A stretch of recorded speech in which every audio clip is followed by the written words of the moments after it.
Greetings and welcome back to 50 Shades of Beige. Well, it's a lazy Sunday afternoon and I was downstairs kind of trying to organize my computer parts a little bit better and still kind of preparing the new set and everything. And I thought to myself, you know what? I haven't done a Thrifty Shades of Beige episode in quite some time. It's been a while. So I figured I'd take a few moments out of my day and show you some of the tech pickups that I've gotten over the past couple of months. For those of you new to the channel, these are just quick showcases where we check and see if stuff works, and I show you what I bought, what I paid for it, just to kind of, start a conversation about the technology that I'm currently collecting. So let's go ahead and get right into it here and hang in until the very end because I've got a special announcement. Okay, first up today we've got the Radio Shack Executive Stress Eliminator. I think this is some kind of a novelty toy that Radio Shack sold in maybe the 80s. I love this simulated wood grain. That's what makes me think it's definitely from the 80s. And that dark red and these silver accents. Very neat. Radio Shack catalog number 60-2214. Yeah, definitely more of an 80s feel to this one. And basically what you do with it is you leave this on your desk, I guess. Oh, that's dirty. Hold on. Before I showcase this, let's clean this up real fast.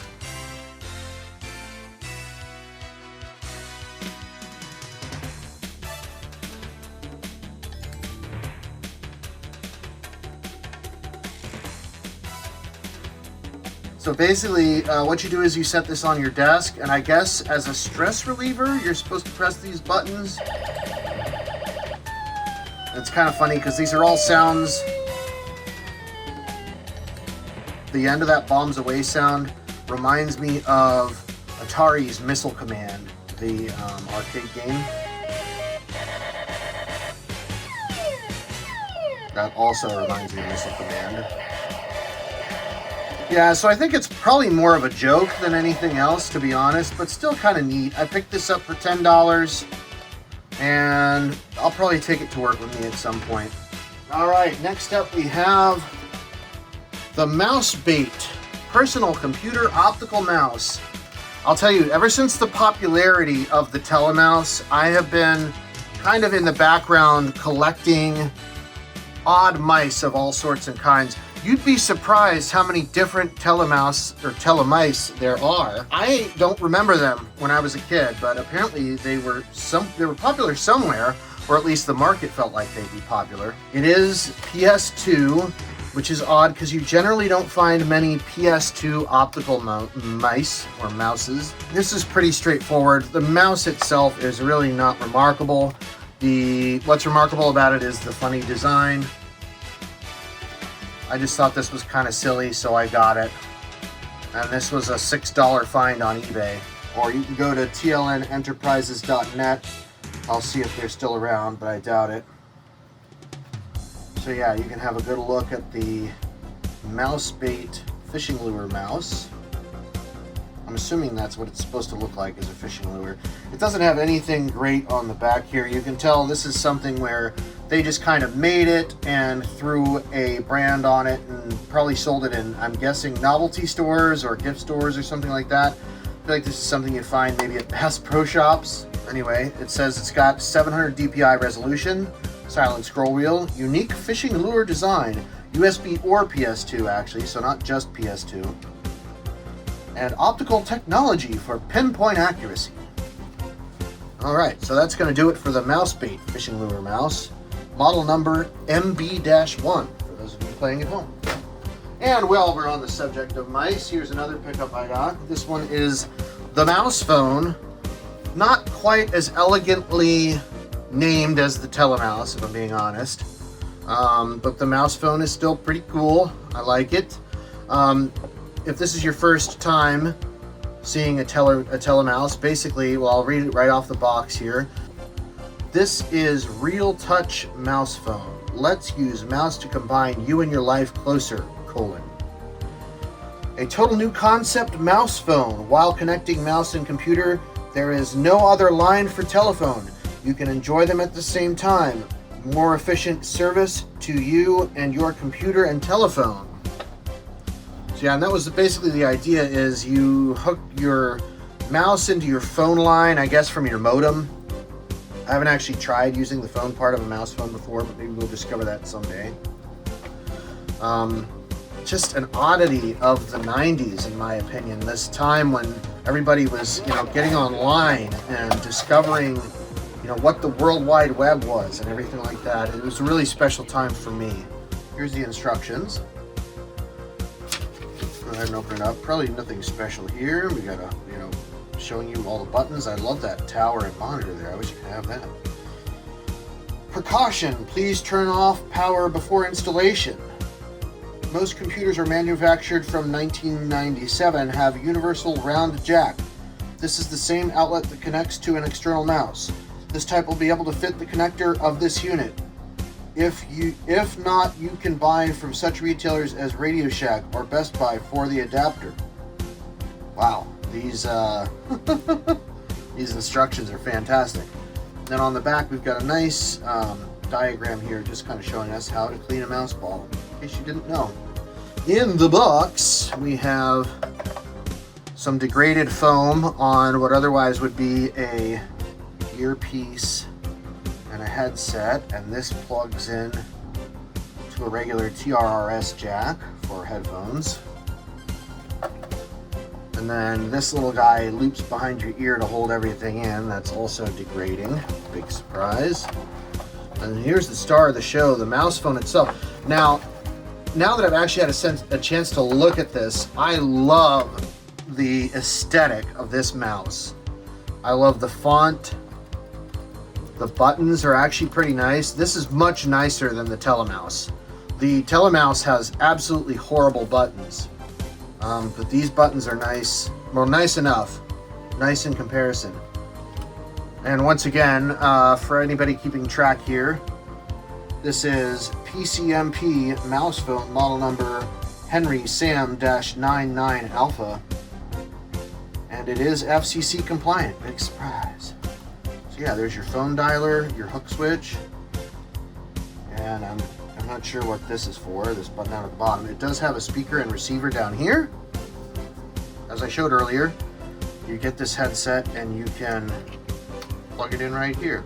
So there you go. So there you have it. That's the mouse phone by, is it Real Touch or PCMC? The world may never know. Well, here's another fun piece of PC hardware from the 90s. This I actually picked up on Fleabay for about $20. It's a Diamond Stealth 3D 4000. For those of you who don't know, I have a very soft spot for anything that has a Diamond Multimedia logo on it.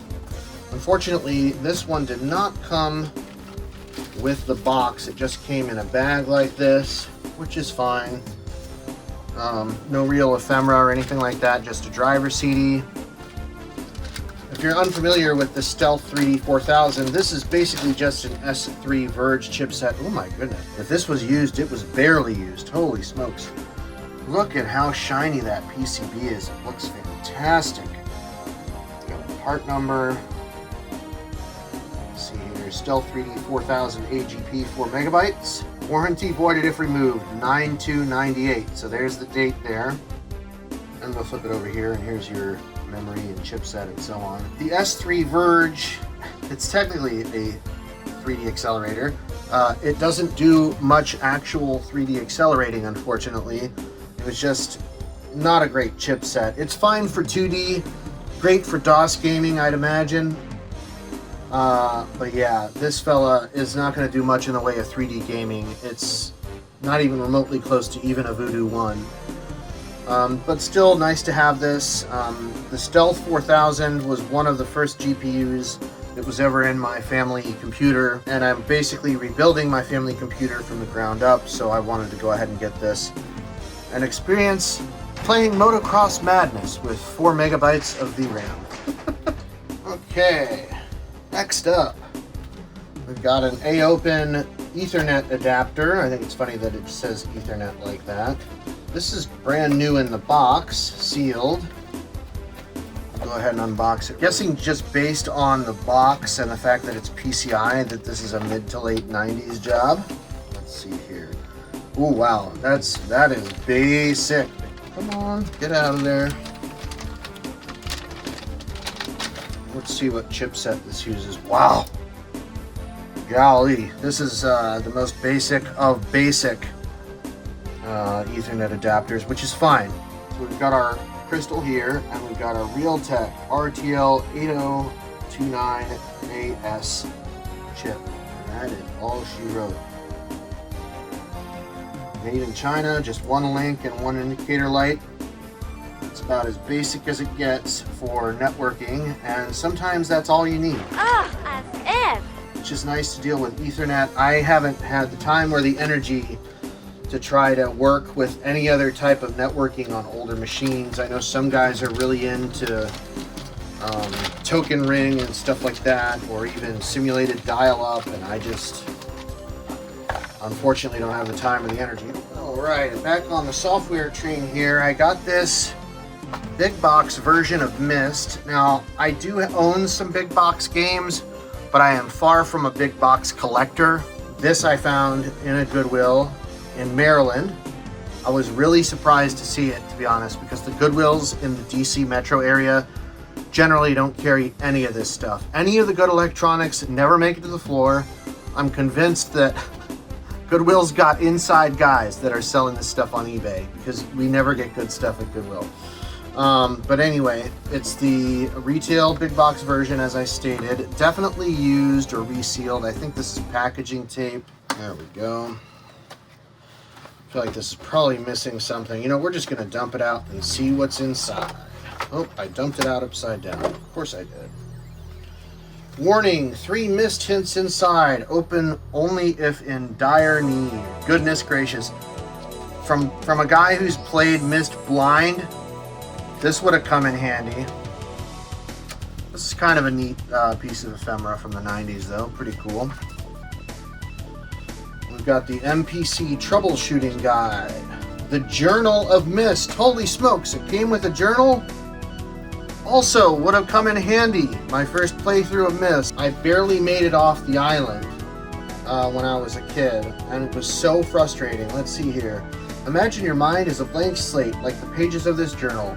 You must let Myst become your world. The land will offer up the answers you seek, if only you have eyes to see and ears to hear and wits to remember of sacred traditions.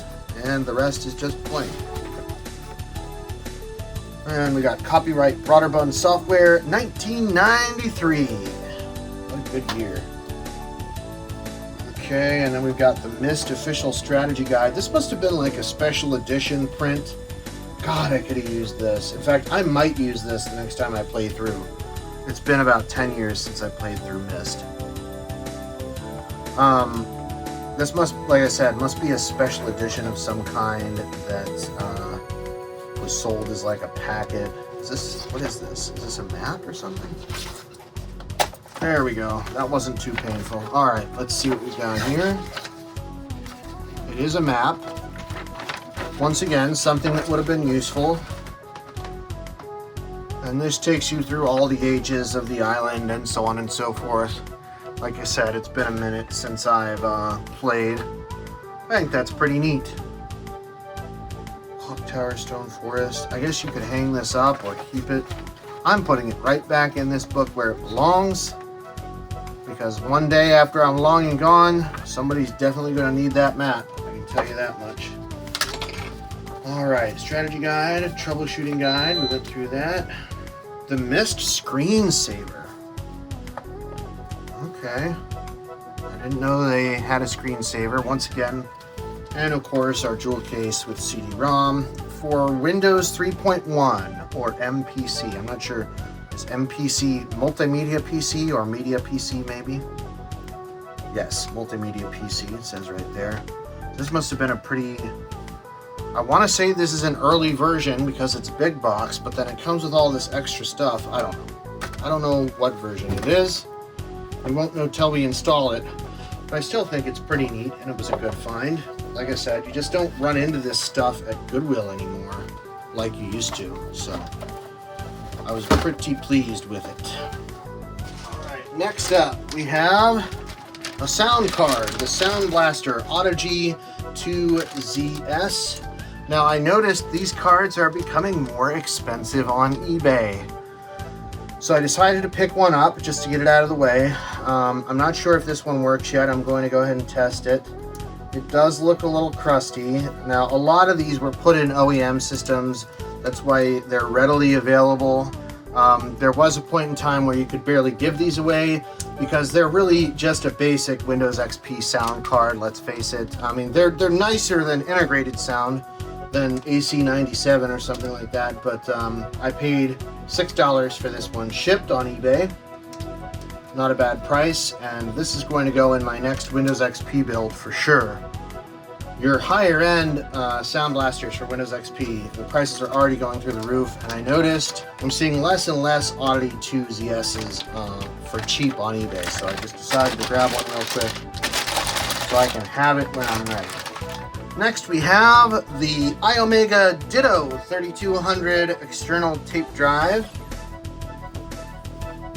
It says Win95 compatible. Don't forget to back up before you upgrade. So I'm assuming this came out in the late 90s, early 2000s.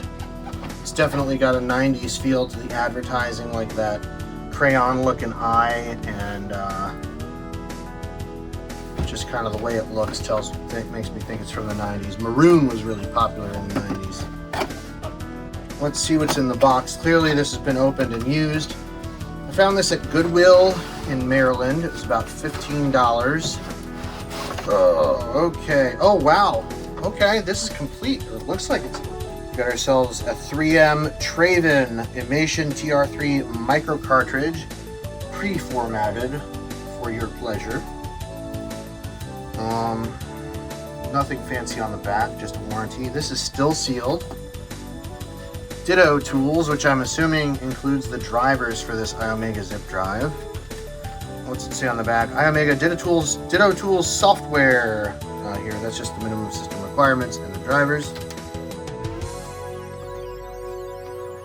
Boy, they really put the fear into you. Don't delay, you're minutes away from your first backup. Let's see what's in here. External tape drive installation guide, which is probably pretty straightforward. Oh my God, look at this. Answer a few easy questions and get free stuff. I'd kill for that t-shirt. That is fantastic. This is so 90s, it hurts. Let's see what they've got in the catalog here. Okay, so you have to fill this out and basically give them your left nut here. Tell them about your children. iOmega t-shirt, one size fits all. iOmega drive carrying case. Okay, personal information manager for Mac or IBM. Very interesting. They basically want to know how old you are, who you are, and how you came across their product. Interesting way to get that information. Nowadays, companies just steal it. They don't even bother giving you a free t-shirt. Okay, and if you just got the how do I start here. Also, so 90s it hurts. Love that. I love these pictures. The way this is printed and the paper kind of reminds me of like a Sears catalog or a JCPenney Big Book.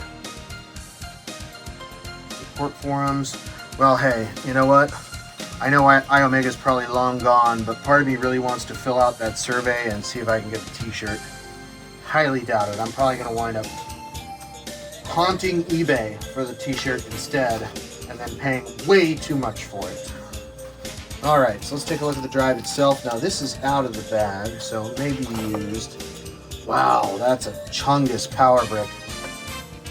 What do we got here? Class 2 transformer, 15 volts AC, 1800 milliamps, so 38 watts. 38 watts of power! Okay, and then we've got our drive itself. Nothing in it. iOmega Ditto Easy 3200. Got our model number IO3020-PX3. Those of you playing at home again. Property of Compaq. Very interesting. I wonder why this says property of Compaq. Did Compaq sell this? Or is that a... That looks like an IT label from an IT department, like an asset label or something like that. Get a good shot of this here. Property of Compact 164462. I wonder. All right, and we have our finale here. We have this Sony Vaio laptop. This is from the Windows 98 well, more like Windows XP era, I believe. Oh no, 98. It's got a Pentium 2 in it. I've got no idea what the specs are. I don't yet have a power adapter that works with this quite properly. So we're gonna do a test. It looks like we've got a little bit of damage down here. This is a Sony notebook computer, model number PCG505 Robert X-Ray. Oh, interesting. It's got a Canada sticker on it. Industry Canada. I wonder if that's some sort of tax or VAT sticker or something like that. Anyway, I thought this was kind of a nice laptop. I actually picked this up at Kennett Classic Hackathon a few months ago, and I haven't had a chance to check it all out yet, but the person who sold it to me did say it worked, and if for some reason it doesn't work, then we'll do a repair video on it. Getting this guy running with a fresh install of Windows 95, and then installing this here, Microsoft Plus for Windows 95, and I'm not going to blot out the CD key. If you want to steal my CD key, you go right ahead. Anyway, I think that'll be a fun episode. All right, boys and girls, gather around. It's special announcement time. So as a lot of you already know, I've been talking about this new set that I've been building and this new production schedule. And what's going to happen here pretty soon is hopefully the channel's going to grow at a much faster rate than it has over the past 4 months. And I thought to myself, you know what? I want to give something back to my initial core group of subscribers. And I was thinking about other YouTubers that give stuff away, and I was thinking, you know, it's a little frustrating when they do these giant Gleam giveaways and stuff like that, because there are hundreds of thousands of entries, so your chances of actually winning are slim to none. What I've decided to do is give away this ASRock Steel Legends 6650 XT when we hit 500 subs. It's that straightforward. I'm going to go ahead and start the giveaway tomorrow. The links will be on my Instagram and Twitter pages, and I'll also make a YouTube community page as well. I'd like you guys to all go ahead and join for a chance to win. And then what's going to happen is when we hit 550 subs, all submissions will stop and we'll do the drawing. And you'll have to be subscribed in order to win. That's simple. Anyway, we'll go through all the more detailed rules and everything when we put the links out, that sort of stuff. If you have any questions, you know where to find me. In the meantime, thanks so much for watching, and we'll see you soon.